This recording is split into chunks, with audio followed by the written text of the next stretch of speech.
Mahabharata, Chapter 37, Karna in Command. Read by Nirvan Bajaj and Equir Bajaj.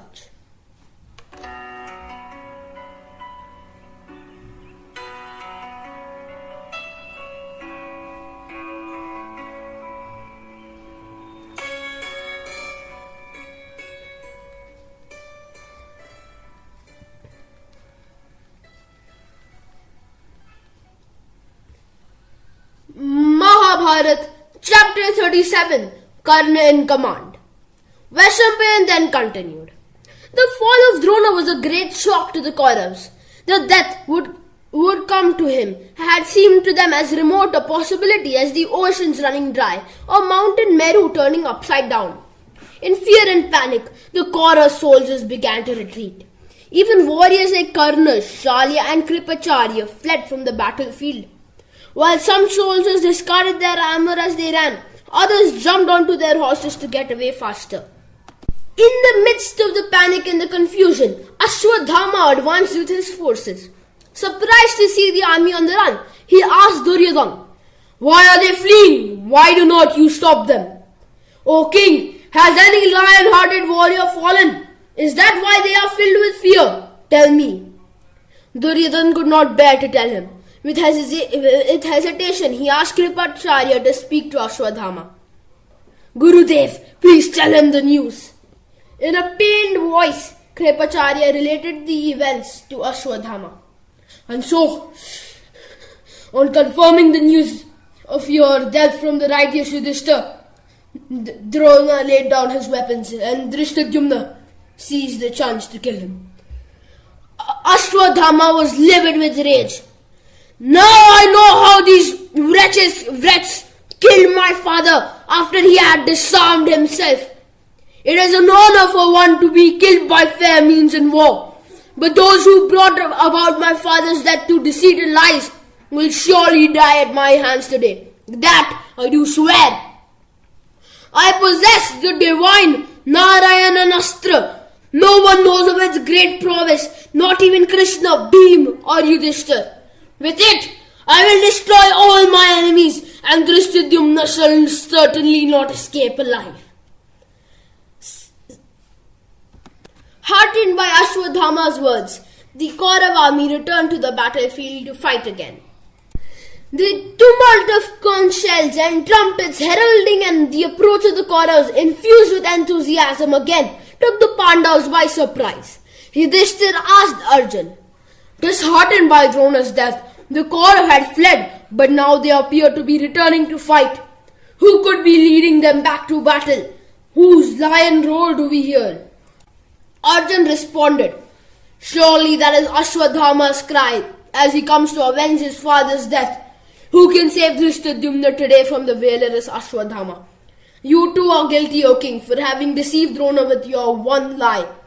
Oh, we must all be getting old and senile to have behaved as we did. Our greed for a kingdom led us to the threefold sin of killing Drona, who was a Brahman, our elder and our guru. Oh, I should die of shame now." All the Pandavas were dumbstruck at Arjun's outburst. Then Bhima spoke up. "Ah, my righteous brother, you sound like a Brahman giving a discourse. But as true-blooded Kshatriya, these words ill become you." Anger was evident in what Bhima said. "Was not our kingdom seized by unfair means? Was it justice to banish us to the forest for 13 long years? It was you who said we must wage war with the Kauravas. All these years we held our anger in check because Yudhishthira insisted that we wait till our exile was over. The very same Yudhishthira whom you now choose to find fault with. And to top it all, a warrior of your stature praises Ashwadhama thus. Why, armed with my mace, I can deal with him all by myself." Drishtadyumna said, "Arjun, you are full of praise for Drona, but you forgot Drona had forsaken his dharma as a Brahman. He performed none of his duties expected of a Brahman. Was it fair on his part to use divine weapons on helpless soldiers? How can you blame me for killing Drona? You know that I was born to do so." Bristling with rage, Satyaki rebuked Drishtadyumna. How dare you criticize our Guru after your dastardly act? One more word from you and I will crush your head with my mace.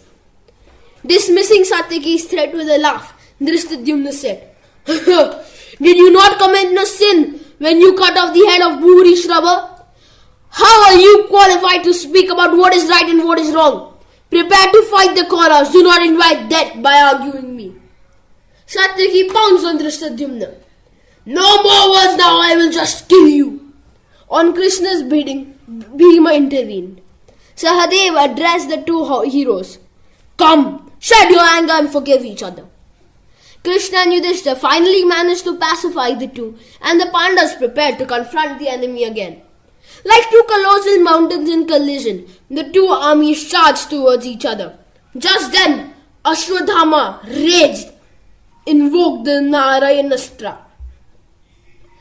Thousands of arrows sprang forth from the weapon and clouded the sky. Even as the arrows fell on the Pandavas like glowing serpents, many a radiant disk appeared in the sky. Strange and ominous-looking weapons followed the more the Pandav forces opposed it. The more powerful the Astra began. Seeing these troops being disseminated by the Narayanastra, Yudhishthira said, Drishtadyumna, take the Panchad army and flee. Satyaki, you too, go home. Addressing the soldiers, he said, Desist from fighting. I too will enter the fire and end my life. Just then, Krishna signaled to the Pandav forces. Brave warriors, all light from your vehicles and throw your weapons down. The only way to escape the fury of this celestial weapon is to stand unarmed on the ground.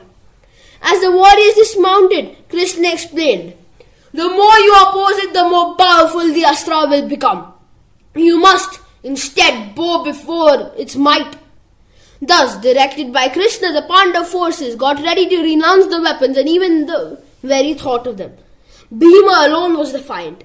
He said, Like the sun I stand unequaled. I will oppose the Narayanastra even if no one has done so before. As he set forth on his chariot towards Ashwadhama, the Kauravas pelted him with arrows. With a laugh, Ashwadhama rained fire-tipped arrows on Bhima. Bhima resembled a mighty mountain covered with fireflies. When he tried to counter Ashwadhama's attack with his own arrows, the sparkles turned to a flaming fire. At this, the frightened Pandav soldiers quickly prostrated themselves on the ground. When they became inactive, the burnt on the Narayanastra fell on Bhima. Now his chariot and horses were all enveloped in flames. Even Arjun's Varunastra, the weapon of water, was ineffective in quenching the fire. Krishna and Arjun jumped down from their chariot and rushed towards Bhima, leaving their arms behind. They wrenched off his weapons and pulled him down. But Bhima was stubborn. He let out a lion roar, which again augmented the effect of the Astra. Krishna rebuked him. Why do you not listen, Bhima? Stop fighting! Both Krishna and Arjun held Bhima down till the Astra passed over their heads.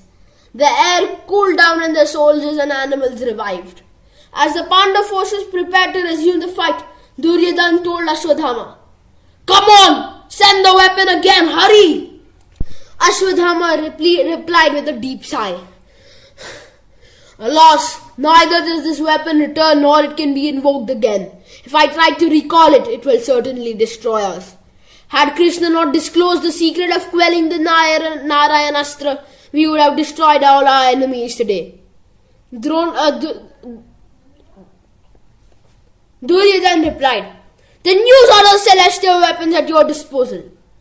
Ashwadhama set out to attack Drishtadyumna. With 25 piercing arrows, he wounded Drishtadyumna. On recovering, Drishtadyumna rained countless arrows in return, but not for long. Soon, Ashwadhama killed his horses and charioteer. Satyaki then came to Drishtadyumna's rescue. With well-aimed arrows, Satyaki killed Ashwadhama's charioteer and destroyed his chariot. When Duryodhana, Kripa and Karna came to him, Ashwadhama ascended another chariot. The mighty hero that he was, Satyaki continued to fight unruffled. He once again destroyed the chariot of Ashwadhama.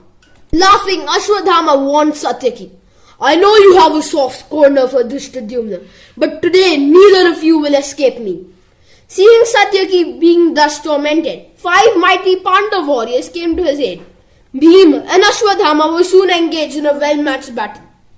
Ashwadhama injured Bhima's charioteer. Released from the reins, his horses took Bhima away. Arjun hailed Ashwadhama. "Let me see your valor, your strength, your prowess. Come, display your love of the Kauravas and your hatred for us. Today I will crush your pride." Ashwadhama took up Arjun's challenge. Impatient to kill Arjun, he invoked the Agnayastra, the celestial weapon belonging to Agni, the Lord of Fire.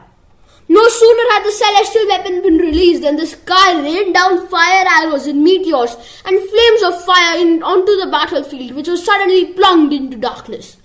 Arjun then used the Brahmastra, which subdues the most powerful of weapons. Countered by the Brahmastra, the darkness lifted and the air cooled down. The devastating effect of the Agni Astra on the Pandav forces now became visible. But Arjun and Krishna escaped unscathed. They sprung Ashwadhama in a gloom of despair. Throwing away his bow, he jumped off his chariot. "Shame on me," he said. "All my efforts are futile." As he was running off the battlefield full of despair, he came across Sage Vyas. He said, "O wise one, where did I go wrong? Why did the weapon fail me?" Pouring out his woe, he continued, "How could such a powerful weapon be quelled? How come Arjun and Krishna always manage to escape?" Vyasa said, "Because, my son, you used the weapon against Krishna, who is the incarnation of Vishnu." On hearing this, Ashwadhama bade his army to go back to the camp.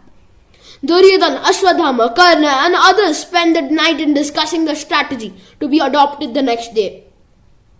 What in your esteemed opinion should we do now?" Ashwadhama said, "Though many of our able warriors have been killed, we should not lose heart. With Karna in command, we can still vanquish the enemy." His words were encouraging to Duryodhana. Addressing Karna, he said, "Bhishma and Drona, our 2 venerable commanders, are no more. They were brave, but they were inclined to be partial to the Pandavas. You are surely the best man to lead our forces. Now, you have always been concerned about our welfare. Come, take charge of the army." And Karna replied, I will be glad to do so. Consider the Pandavas already defeated." Karna was formally installed as the 3rd commander of the Kauravas. On the morning of the 16th day, the Kaurav camp resounded with the voice of Karna. He arranged the forces in the Makara Vyuha, which is an army arranged in the shape of a crocodile. He said, "Come on, my braves, get ready to fight." The instructions he gave were very clear. "I shall be at the mouth of the Vyuha. Sakuni and Yuluka will be the eyes. Ashwadhama, you be at the head. Duryodhana should be placed in the center, surrounded by his army." Yudhishthira remarked to Arjun, "Arjun, behold the Kauravas bereft of their mighty warriors. Karna is the only hero left. Today it must be your aim to kill him. Arrange our forces accordingly." And Arjun replied, "I will arrange our men in the shape of a crescent." Arjun arrayed the forces to resemble a half moon, with Bhima on the left and Drishtadyumna on the right. And soon the battle was fought in real earnest. Fierce was the duel between Ashwadhama and Bhima that warriors exclaimed, "What a fight! Bhishma might is well matched with Ashwadhama's skill." After a vigorous exchange of arrows, they made each other faint. Arjun was meanwhile wreaking destruction among the Shamshaptakas who had once again challenged him. Even as he kept reducing their numbers, Ashwadhama called out to him from another direction, "Come, Arjun, treat me like your guest. Entertain me with all your weapons." Arjun consulted Krishna. "Should I fight the Shamshaptakas or accept Ashwadhama's challenge? Tell me, O Krishna." In response, Krishna led the chariot towards Ashwadhama, and a furious fight ensued.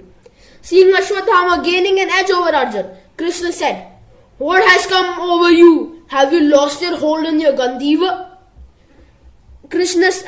Arjun said, See how this son of my Guru, is trying to kill us. I will take care of him. The fury with which Arjun then shot his arrows pierced not only Ashwadhama's horses and chariot, but also felled the elephants and soldiers who were far away.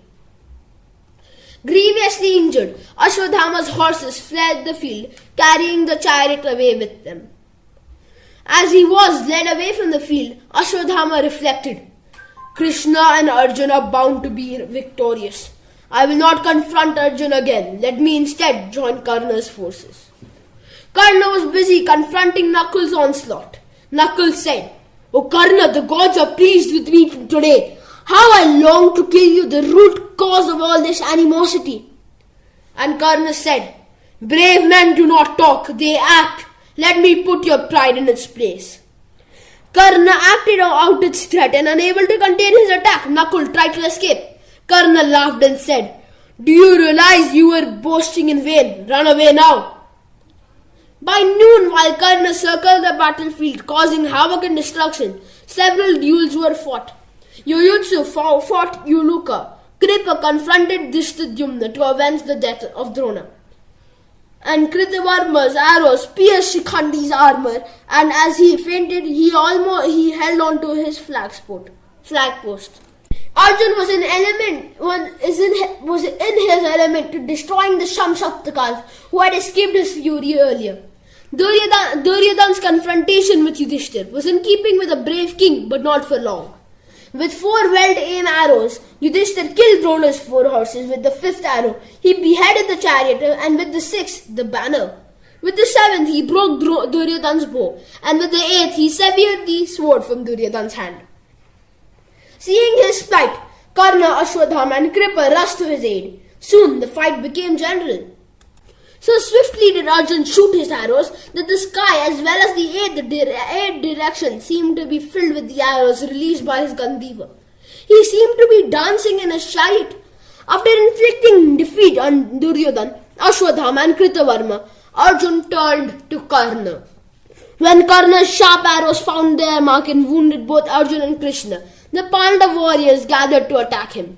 At sunset, the soldiers began to return to their camp, and they thought to themselves, Let us hope we will not have to fight at night again.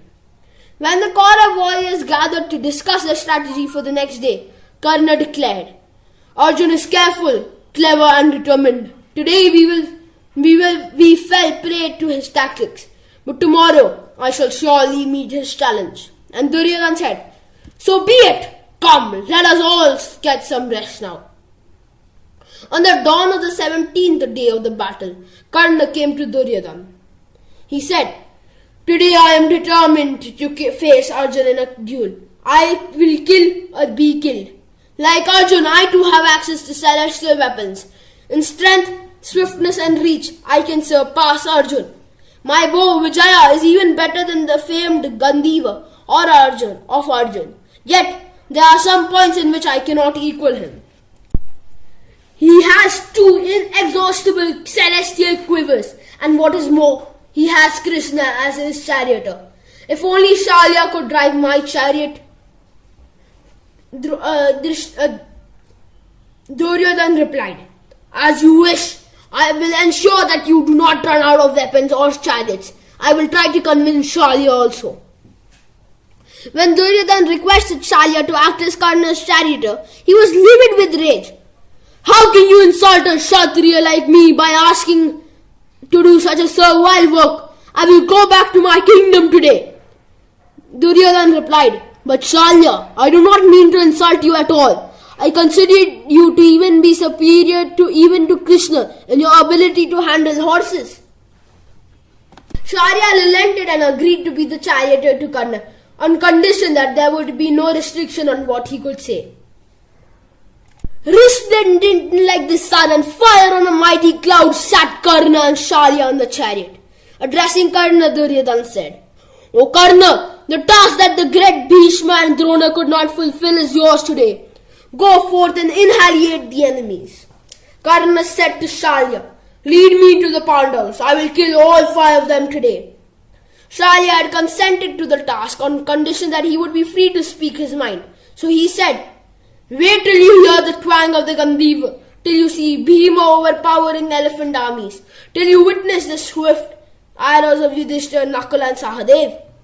And Karna replied, "Oh, come on, let us go." As they proceeded towards the battlefield, Shalya continued to extol Arjun's virtues.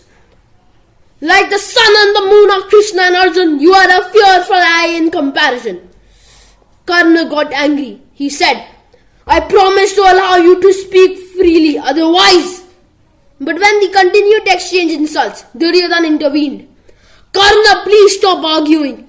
Shalya, I request you to put an end to this futile talk."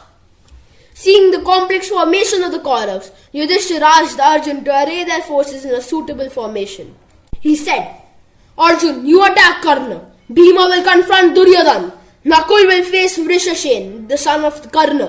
Sahadev will meet Shakuni and Dhristadyumna will fight Ashwadhama. I will fight Kripacharya." When the Shamsaptakas called out to Arjun, he attacked them single-handed. After their numbers became depleted, he raged through the Kaurava army like fury incarnate. Karna too was in his element. He resembled Indra demolishing the Asuras. Yudhishthira approached him. "Let me see your famed prowess. Show me how powerful you are." Karna said, "I will be glad to do so." Although Satyaki and others came to help Yudhishthira, Karna routed them all. When Yudhishthira's armor was torn asunder, he turned away. "Are you a true Kshatriya? Then how can you run away? Go back to Arjuna or Krishna. I will not kill you in the battlefield." Bhima was enraged at Yudhishthira's insult. Under his attack, Karna fainted. Bhima angrily said, "I will cut off his tongue for insulting my brother and king." Shalya replied, "Restrain yourself, Bhima. Remember, killing Karna is the task of Arjun." Meanwhile, Ashwadhama challenged Arjun to a duel and covered him with arrows. Krishna exclaimed, "What has come over you, Arjun? Has your grip loosened? Have you lost your strength? This is no time to be considerate to a guru or his son." Krishna's taunts had the desired effect. With divine weapons, Arjun attacked Ashwadhama with such force that the latter fainted and his chariot was driven away from the battlefield. Krishna then drew Arjun's attention to Karna. "Behold, Karna, how gracefully he fights. The field is strewn with his victims. It is time you confront him." Arjun said, "Yes, I will, but where is Yudhishthira?" Bhima told him, "Yudhishthira, wounded by Karna, has returned to the camp." A worried Arjun told Krishna, "I must see my brother at once, then I will return and kill Karna." When Yudhishthira saw Krishna and Arjun coming, he presumed Karna had been killed. "At last he has been killed. Tell me, Arjun, which astra did you use to kill Karna?" Arjun replied, "No, I have not killed him as yet. I come to inquire about your health." Yudhishthira was filled with despair. "You have disappointed me, Arjun. I was depending on you to save our honor. Now shame on you, your chariot and your much vaunted strength." Before Arjun could reply, Krishna intervened and pacified him. With Yudhishthira's blessings, they returned to the scene of battle.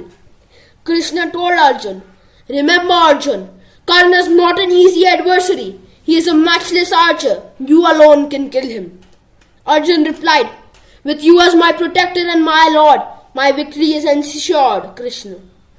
Shalya's earlier taunts were now replaced with encouragement and admiration for Karna. "Here comes Arjun. Now you alone can kill him." And Karna said, "Take me to him." But when Karna tried to approach Arjun, his path was blocked by 5 Pandav warriors. Karna routed them all in a trice.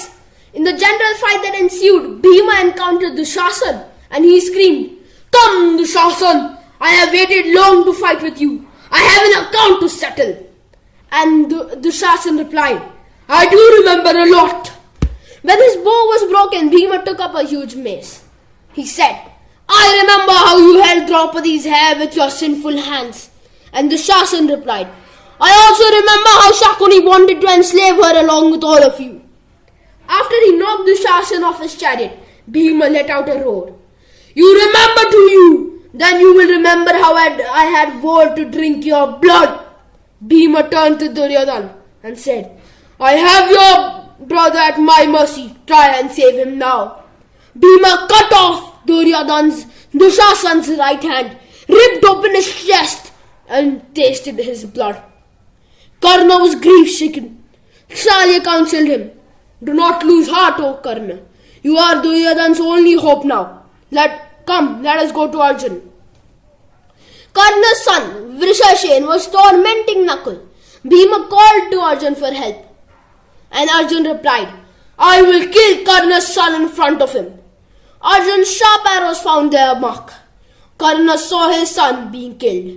Enraged, he said, "Now I cannot wait to kill this Arjun. Take me closer, O Shalya." At last the two heroes were face to face, well matched with their sinewy bodies rubbed with red sandal paste. Both were mounted on excellent chariots with white umbrellas and white horses. As they were engaged in the duel, the men encouraged them with cheers and the blowing of conch shells. Soon, instead of earthly weapons, they resorted to celestial ones. Arjun set off the Agni-astra and Karna countered it with the Varunastra. It was a tussle between equals. Krishna said, "How come Karna is able to destroy all your weapons today? Rouse yourself."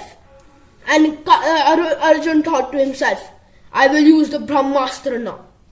The Brahmastra covered the field with arrows and dead bodies, but Karna's arrows were also coming in a continuous stream. The air resounded with the terrible twangs of the Gandiva of Arjun and the Vijaya of Karna. They twanged to let forth a barrage of arrows. 11 times Arjun cut Arjun's bowstrings. 11 times Karna cut Arjun's bowstrings. Quick as a flash, Arjun replaced them with every time. Karna then discharged 5 snake-like arrows. Arjun cut every one of them into pieces. Soon numerous were they shot by Arjun that neither Karna's chariot nor the sun in the sky was visible. Soon the warriors behind Karna fled in terror of Arjun. Karna aimed the Nagastra at Arjun's neck. Just in time, Krishna pressed so hard that the horses bent down and the chariot sunk by 5 inches in the ground. Now the weapon scrapped past Arjun's head and knocked off his crown. Arjun gathered his curly tresses in a white handkerchief and resumed fighting. By now, even Krishna and Shalya were wounded. Meanwhile, Karna's chariot wheel was sinking into the ground. When he noticed it, he recalled how a Brahmin had once cursed him. "When you are confronting your biggest enemy, your chariot's wheel will sink into the ground. As you killed my poor cow, you too will be killed." And Karna was pained to think that. By now, the left wheel was totally sunk in the soft earth. Karna was forced to descend. When Arjun started shooting him again, Karna climbed onto his chariot again and fought Arjun. When he managed to injure Arjun again, he got off his chariot and Krishna said, "Hurry Arjun, kill him before he gets up on his chariot." Arjun invoked the divine astra, Anjalika, and aimed it at Karna, who was still struggling to lift the wheel. And Arjun said, "If I have lived a dutiful and righteous life, may this weapon destroy my enemy." And like the sun descending on earth, the head of the great Karna fell on the ground. And thus ends the 37th session of our endearing of Western Pan's recital of Vyasa's immortal Ityasa, the Mahabharata. Stay tuned for Mahabharata chapter 38, and it is called The Kurus Rooted. Please subscribe to this channel, like, share, and comment on this video. Thank you and Namaste.